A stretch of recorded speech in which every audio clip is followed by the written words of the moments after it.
Hello friend, welcome back to the my channel. Friend, आज हम reasoning के अंदर एनालॉजी से मोस्ट इंपॉर्टेंट क्वेश्चन कवर करने वाले हैं। सारे क्वेश्चन आपको हेल्प करेंगे अपकमिंग गवर्नमेंट एग्जाम में। चाहे आप तैयारी कर रहे हो एनटीपीसी के लिए, सीपीओ के लिए, आरपीएफ के लिए, सभी एग्जाम में आपको ये क्वेश्चन हेल्प करने वाले हैं। सारे क्वेश्चन आपको प्रीवियस ईयर मिलेंगे। बेहतरीन प्रैक्टिस टेस्ट है, इसको आपको ध्यानपूर्वक लगाना है।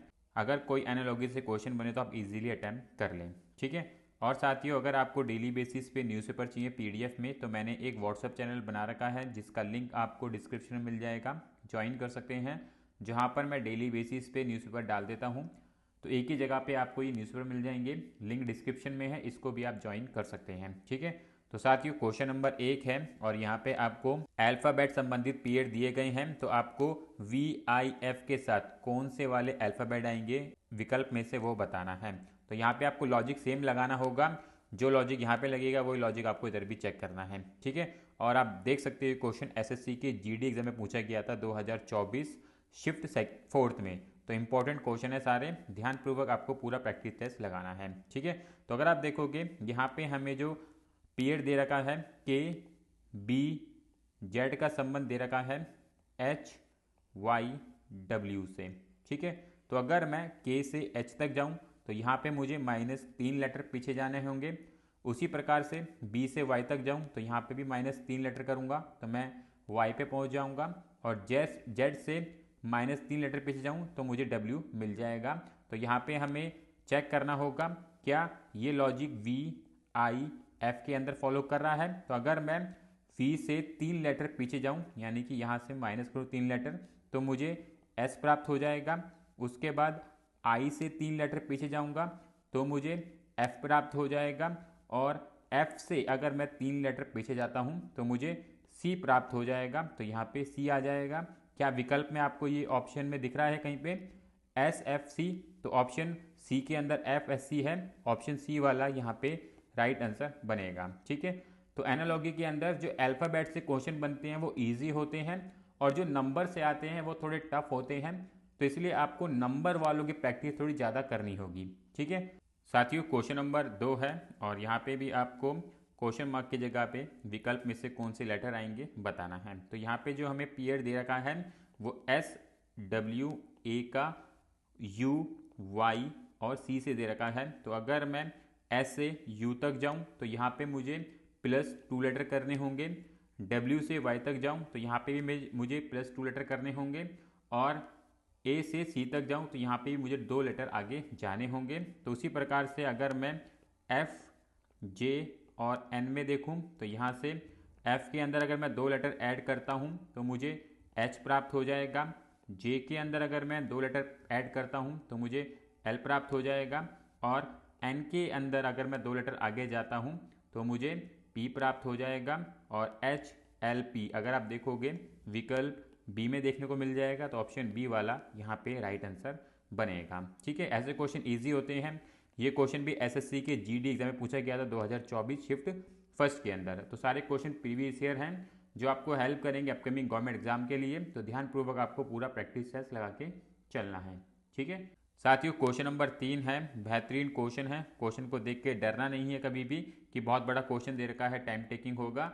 एक बारी क्वेश्चन को पढ़ना जरूर है। 10 से 12 सेकंड देने हैं क्वेश्चन को समझने के लिए ताकि आप एक लॉजिक इस पर लगा सकें। तो अगर आप देखोगे यहाँ पे हमें कैजुअल का संबंध दे रखा है ACUSLA से, डिबेट का संबंध EDBAET से। तो एफर्ट का संबंध किससे होगा वो आपको आइडेंटिफाई करना है। तो कैजुअल का संबंध हमें दे रखा है ACUSLA से। तो पहले देखेंगे इनके बीच में किस प्रकार से रिलेशन बैठा होगा। तो सबसे पहले हम इसको लिख लेते हैं। उसके बाद ACUSLA। तो यहाँ पे अगर आप देखोगे क्रॉस रिलेशन आपको दिखाई देगा। जैसे C देख सकते हो नीचे से दूसरे स्थान पे चला गया है, A दूसरे से पहले पे आ चुका है। उसी प्रकार से U में कोई चेंजेस नहीं किया गया है, वो जहाँ पे था तीसरे स्थान पे दिख रहा होगा। उसी प्रकार से S में कोई चेंजेस नहीं किया गया है। फिर एंड के दोनों लेटरों में चेंज किया है, A चला गया है एंड में और L आ गया है 5वें स्थान पे। तो ये लॉजिक के आगे फॉलो किया गया है। तो हमें देखना होगा डिबेट के अंदर किस प्रकार से लॉजिक फॉलो किया गया है। तो यहाँ पे हम पहले लिख लेंगे इन सभी लेटर्स को एक बारी ताकि इजीली इसको आइडेंटिफाई कर सकें। तो ई डी बी ए ई और टी। तो अगर आप देखोगे पहले वाले को चेंज किया है दूसरे स्थान पर, दूसरे वाले को पहले स्थान पर, तीसरे और चौथे में कोई चेंजेस नहीं है, पांचवा चला गया छठे पे, छठा आ गया पांचवे पे, यानी कि यहाँ पे और यहाँ पे सेम लॉजिक फॉलो किया गया है। तो उसी प्रकार से हमें एफर्ट में देखना होगा। तो ई जो है वो सेकंड स्थान पे आ जाएगा और एफ जो है वो पहले स्थान पे आ जाएगा। ठीक है, यहाँ पे मैं लिख दे रहा हूँ ताकि कम समय लगे। और जो तीसरे स्थान पे एफ लिखा है उसमें कोई चेंजेस नहीं आएगा। फोर्थ स्थान पे जो लेटर लिखा है उसमें भी कोई चेंजेस नहीं आएगा। सिक्स वाला आ जाएगा फिफ्थ पे और फिफ्थ वाला चला जाएगा सिक्स पे। तो इस प्रकार से ये कोड बनेगा। और अगर आप ये कोड चेक करोगे तो आपको विकल्प ए में ये कोड देखने को मिलेगा। तो ऑप्शन ए वाला यहाँ पे राइट आंसर बनेगा। ठीक है, अच्छे क्वेश्चन हैं, बस ध्यानपूर्वक आपको ऐसे क्वेश्चन अटेम्प्ट करने हैं। चलते हैं नेक्स्ट क्वेश्चन तरफ। साथियों क्वेश्चन नंबर 4 है, बहुत ही बेहतरीन क्वेश्चन है और क्वेश्चन को देख के डरना नहीं है कि बहुत बड़ा क्वेश्चन है। एक बारी क्वेश्चन को जरूर देखना है, 10 से 12 सेकंड देने हैं तो आप कोई ना कोई लॉजिक फिर इसमें लगा पाएंगे। यहाँ पे हमें इलेक्ट्रॉन का कूट ये दे रखा है, फंक्शन का कूट ये दे रखा है, तो क्लस्टर का कूट क्या बनेगा वो आपको आइडेंटिफाई करना है। तो अगर आप देखोगे इलेक्ट्रॉन का कूट हमें देखो क्या बना के दिया गया है। तो एक बार इनको हम सभी को लिख लेते हैं ताकि ईजिली एक कूट को समझ सकें कि किस प्रकार से यहाँ पे लॉजिक लगाया गया होगा। तो इसका जो रिलेशन हमें दे रखा है वो है T R O N C E L E. तो यहाँ पे हमने इसका कूट लिख लिया है। तो अगर देखोगे जो पहले वाला लेटर है वो एकदम एंड में चला गया है, उसके बाद जो सेकंड वाला लेटर है वो पीछे से सेकंड पे आता हुआ दिखाई देगा और जो थर्ड वाला लेटर है वो पीछे से थर्ड पे जाता हुआ दिखाई देगा और जो फोर्थ वाला लेटर है वो पीछे से फोर्थ पे चला गया है। उसके बाद आपको ध्यान रखना है जो फिफ्थ लेटर है वो स्टार्टिंग में आता हुआ दिखाई देगा। यहाँ पे आप देख सकते हो टी जो है स्टार्टिंग में आ चुका है, आर जो है सेकंड पे आ चुका है स्टार्टिंग के, ओ जो आपको दिखेगा वो थर्ड पे दिखेगा और एन जो आपको दिखेगा वो फोर्थ पे दिखेगा स्टार्टिंग से। तो ये चीज़ आपको ध्यान रखनी है, एंड के 4 लेटर की पोजीशन और स्टार्टिंग के 4 लेटर की पोजीशन किस प्रकार से इन्होंने यहाँ पे बनाई है और यही कूट सभी में फॉलो किया गया है। तो यहाँ पे जो राइट आंसर बनेगा वो मैं आपको बता देता हूँ और इसको आप एक बार खुद से भी अटैम्प्ट कर लेना। तो यहाँ पे राइट आंसर ऑप्शन बी वाला बनने वाला है। ठीक है साथियों, क्वेश्चन नंबर 5 है, बेहतरीन क्वेश्चन है और इस क्वेश्चन को थोड़ा ध्यानपूर्वक करेंगे। यहाँ पे अगर आप देखोगे शब्द दे रखा है ऑसम और इसका कूट ये लिखा गया है, इम्प्रेस है इसका कूट ये लिखा गया है। तो कंफ्यूज का कूट आपको निकालना है। तो देखो किस प्रकार से यहाँ पे इन्होंने कूट बनाए हैं। सबसे पहले हम यहाँ पे ऑसम को लिख लेंगे ताकि इसका कूट को आराम से हम कर सकें। तो यहाँ पे हमने लिख लिया है ऑसम और इसका जो कूट लिखा गया है वो है E W A S E M O. तो अगर आप देखोगे यहाँ पे जो कूट बन रहा है पहले लेटर को इन्होंने ले लिया है तीसरे स्थान पर, तीसरे लेटर को ले लिया इन्होंने पहले स्थान पर और दूसरे लेटर में कोई चेंजेस नहीं किए गए हैं। उसी प्रकार से चौथे लेटर में कोई चेंजेस नहीं है। उसके बाद पांचवे को ले गए हैं ये सातवें स्थान पर, सातवें को लेके आ गए हैं पांचवें स्थान पर और छठे लेटर में कोई भी चेंजेस नहीं किया गया है। तो यहाँ पे 3-3 के पेयरों में आपस में चेंज किया जा रहा है और एक लेटर में कोई चेंजेस नहीं, मतलब उसके सामने का सामने लिखा गया है। तो इसी प्रकार से आपको कंफ्यूज में भी लगाना है, जैसे कि सी जो दे रखा है वो स्टार्टिंग में तीसरे स्थान पे चला जाएगा, एन जो दे रखा है वो पहले स्थान पे आ जाएगा, ओ जो है वो बीच में ही रहेगा, एफ में कोई चेंजेस नहीं होगा, ई जो है एंड में दे रखा है वो पांचवें स्थान पे आ जाएगा, एस में कोई चेंजेस नहीं होगा, यू जो है सातवें स्थान पे चला जाएगा। तो यहाँ पे ये कूट बनेगा और ये कूट आपको विकल्प ए में देखने को मिलेगा। तो ऑप्शन ए वाला यहाँ पे राइट आंसर बन जाएगा। ठीक है साथियों, क्वेश्चन नंबर 6 है और यहाँ पे आपको क्वेश्चन मार्क की जगह पे कौन से वाले अक्षर आएंगे विकल्प में से बताना है। और आप देख सकते हो ये क्वेश्चन एसएससी के जीडी एग्जाम में पूछा गया था 2024 शिफ्ट 4 के अंदर। तो देखो किस प्रकार से करेंगे। यहाँ पे हमें ए ई और आई का संबंध दे रखा है सी जी के से। ए से सी तक जाने के लिए मुझे यहाँ पे +2 लेटर करने होंगे। उसी प्रकार से ई से जी तक जाने के लिए +2 करने होंगे, आई से के तक जाने के लिए +2 करने होंगे। यानी कि ए और बी को छोड़ूंगा सी पे पहुंच जाऊंगा, ई और एफ को छोड़ूंगा जी पे पहुंच जाऊंगा, आई और जे को छोड़ूंगा के पे पहुंच जाऊंगा। तो उसी प्रकार से एन आर वी हमें दे रखा है, तो यहाँ पे हम एन से 2 लेटर आगे जाएंगे। तो जब मैं एन से 2 लेटर आगे जाऊंगा तो मुझे पी प्राप्त हो जाएगा। आर से जब मैं 2 लेटर आगे जाऊंगा तो टी प्राप्त हो जाएगा, और वी से 2 लेटर आगे जाऊंगा तो मुझे एक्स मिल जाएगा। तो P T X, option C वाला यहाँ पे राइट आंसर बन जाएगा। ठीक है, बेहतरीन क्वेश्चन है, सारे क्वेश्चन प्रीवियस ईयर हैं जो आपको हेल्प करेंगे अपकमिंग गवर्नमेंट एग्जाम के लिए। तो ध्यानपूर्वक आपको पूरा प्रैक्टिस टेस्ट लगाना है, और अगर आपको हमारे क्वेश्चन ठीक लग रहे हैं तो वीडियो को लाइक और शेयर जरूर करना।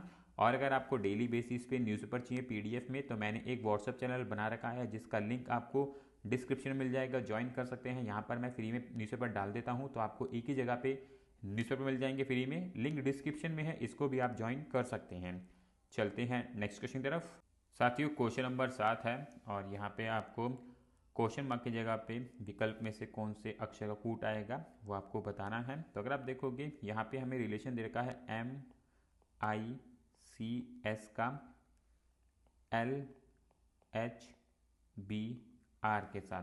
तो अगर आप यहाँ पे एम से एल तक जाओगे तो आपको एक लेटर पीछे जाना होगा, आई से एच तक जाओगे एक लेटर पीछे जाना होगा, सी से बी तक जाओगे एक लेटर पीछे जाना होगा, और एस से आर तक जाओगे तो एक लेटर पीछे जाना होगा। तो उसी प्रकार से जे आर वी पी, तो यहाँ पे भी हमें जे से एक लेटर पीछे चले जाते हैं तो मुझे आई प्राप्त हो जाएगा। और अगर आप विकल्प देखोगे तो आप इजीली अपना आंसर कर पाएंगे।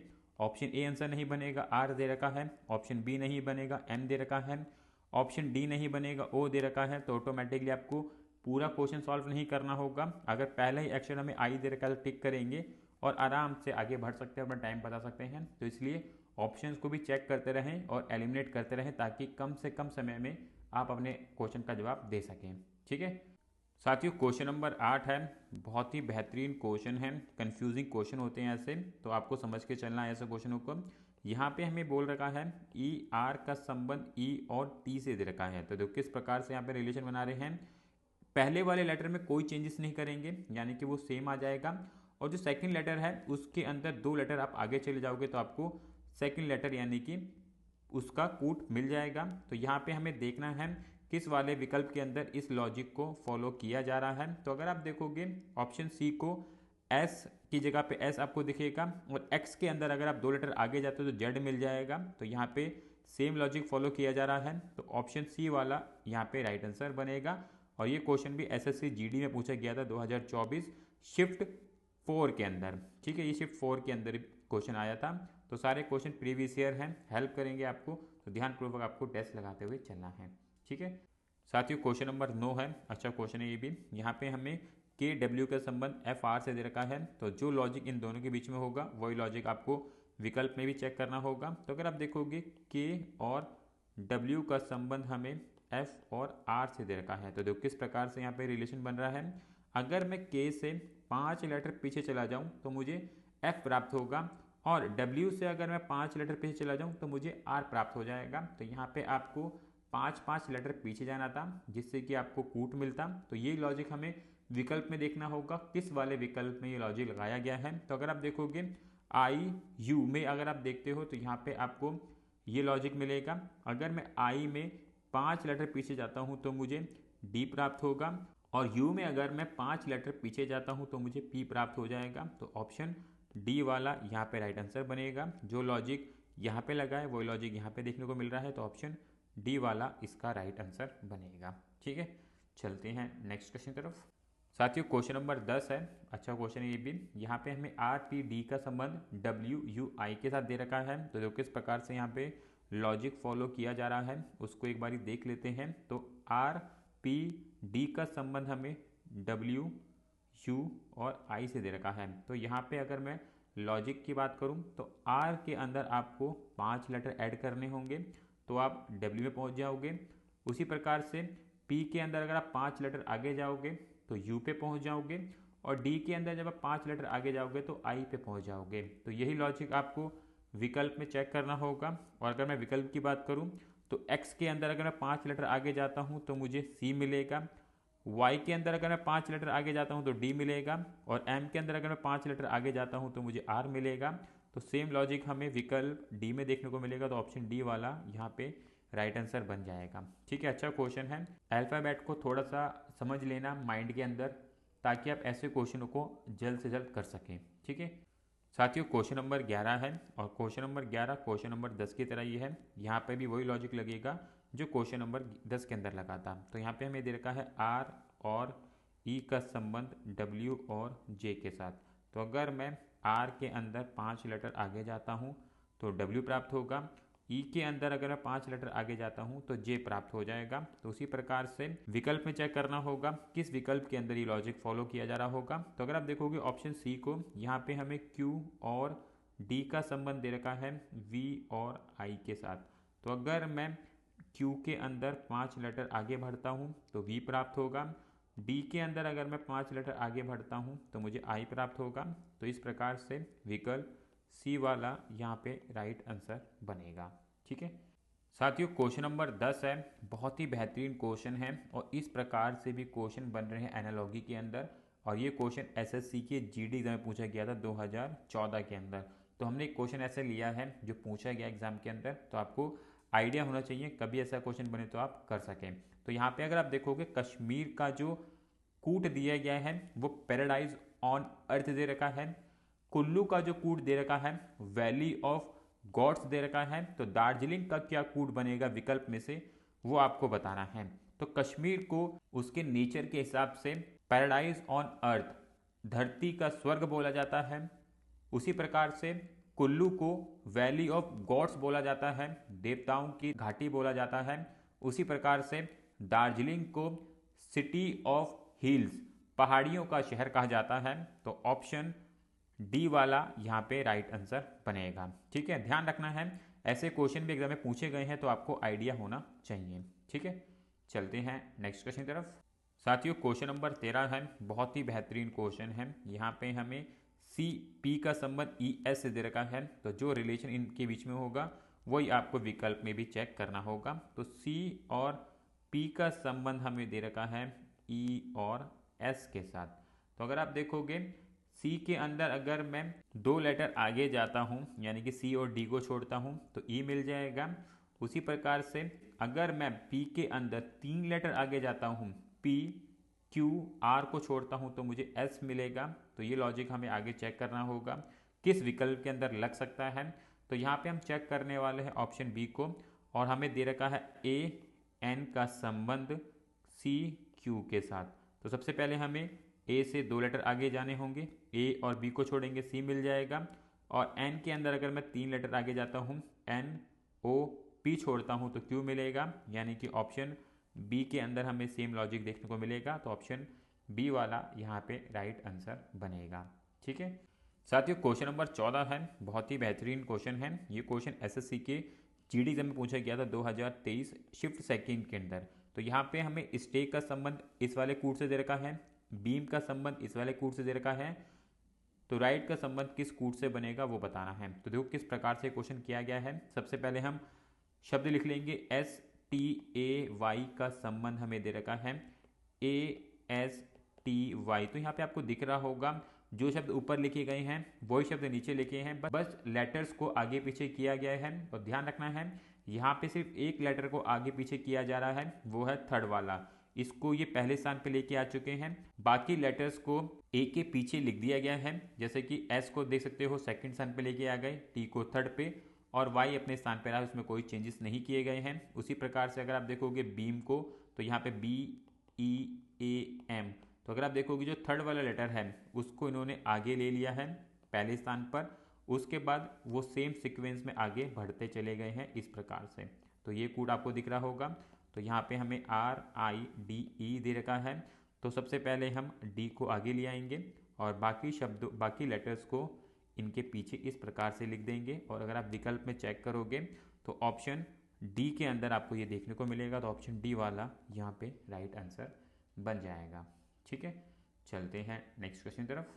साथियों, क्वेश्चन नंबर 15 है, और क्वेश्चन नंबर 15 आप लोगों के लिए होमवर्क में है। इस क्वेश्चन को ट्राई करना, सॉल्व करना और कोशिश करना है आपको इसका जवाब कमेंट में बताने की। काफ़ी अच्छा क्वेश्चन है, देखते हैं कितने बच्चे इसका जवाब दे पाते हैं। तो साथियों, यहाँ पे मैंने एनालॉजी से 7 वीडियो कंप्लीट करा दी हैं। इससे पहले मैंने 6 पार्ट कराए थे।